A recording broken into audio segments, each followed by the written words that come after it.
My husband admitted he created an argument on purpose to justify his affair. I am filing for divorce so I can watch his world crumble. So my brother just got a job. He called me, asking if I could watch his 6-month-old baby during the week while he works, only for a few weeks, since he knows I am a stay-at-home mom myself. He is a single father. I would have said yes, but I can't. I am pregnant and have 2 young kids of my own. He understood, and asked if I knew anyone personally who could help because he was out of people to ask and wanted to try and avoid daycares as he didn't trust it. He said he would pay and cover everything, but he just urgently needed someone, and I said I'd ask around. My sister-in-law lives with us, and was just telling me how she needed a job and needed money, so I proposed the idea to her. She immediately agreed, and so I put her and my brother in a group chat to talk, as well as brought my brother over to the house to have a face-to-face talk about it. Now they're not strangers, of course they've met before and all, so it wasn't awkward. So they talked about the baby, what was needed, etc. My brother didn't have a long-term plan mapped out right then since everything was so abrupt, but my sister-in-law was understanding and said she'd be okay with whatever, and that was that. Everything seemed fine until the day of.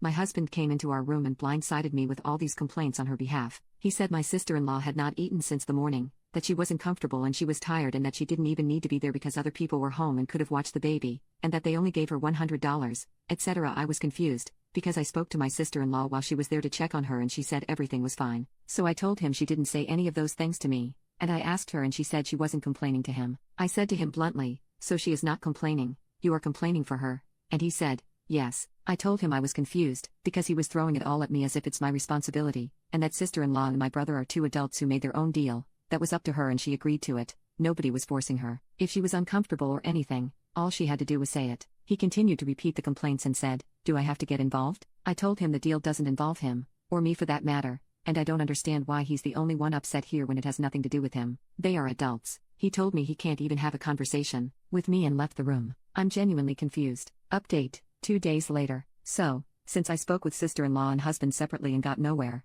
I finally got the chance to sit them down together. I was calm and respectful the entire time. I flat out said okay, so in regards to the babysitting gig, what's going on? What issues are there and where are they coming from? Husband made a scoffing sound and looked annoyed but didn't speak up. So I turned to my sister-in-law and asked her bluntly, do you have any complaints, concerns or problems with the arrangement you and my brother made for the babysitting? She said absolutely not. I asked her, are you sure? Did you say anything to husband that says otherwise? It's completely fine if you did, but you have to speak up for yourself and talk about it, even to me if not my brother. She said I honestly have no issues and I didn't complain to anybody, I swear. Then we looked at husband. She told him that she was fine with the arrangements and had no complaints. Then she asked him why he had made a scene for no reason. He got defensive and said nobody said you were complaining. It just doesn't make sense to me. There's no point in you doing it, and it's not convenient. Are you even getting paid good? I sat there trying to understand why he was getting so defensive, and sister-in-law shot back at him telling him it wasn't his business and it didn't have to make sense to him, echoing exactly what the F I'd said in the first place, that it had nothing to do with him, and that she didn't appreciate him doing this without a good reason. He said he does have a reason,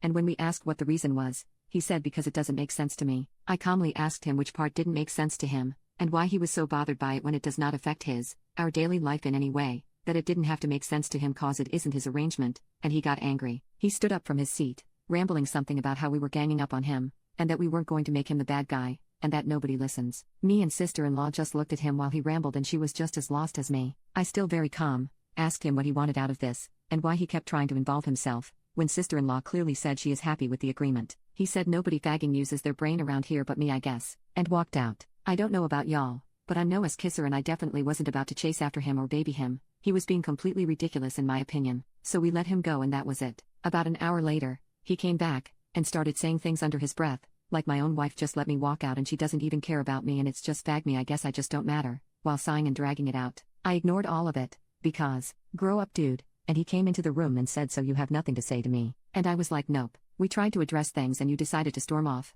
so that's that. I think you're being dramatic and that's a you problem. He then called me inconsiderate and selfish, and left. Vape.